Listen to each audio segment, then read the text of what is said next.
Ito mga idol, no, meron tayo rito. Yan, meron tayo dyang biometer. Ayan. So gagamitin natin ito sa mga susunod natin mga project na amplifier. Ayan, testing natin.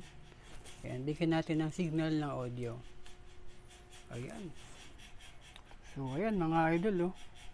So, ito na ipit. Okay lang yan.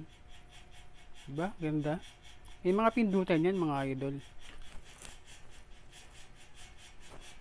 Ito, pindutan.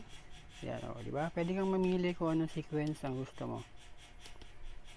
Kasi, di ba, nauuso na naman ngayon mga biometer LED. Yan, pwede kang mamili kung ano ang gusto mong sequence.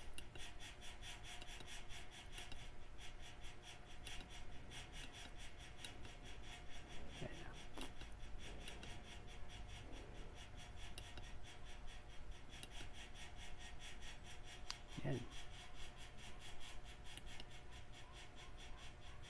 Alright.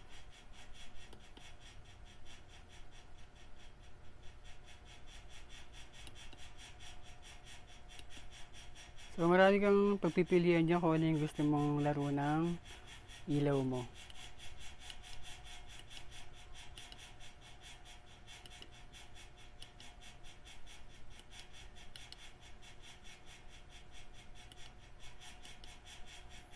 Alright, ganda.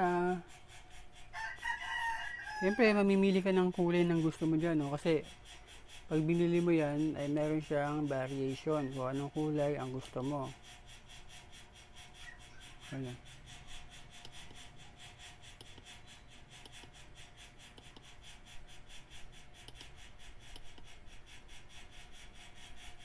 Alright. Ganda. Ganda mga idol. So, ikakabit natin to sa mga susunod natin mga DIY na amplifier.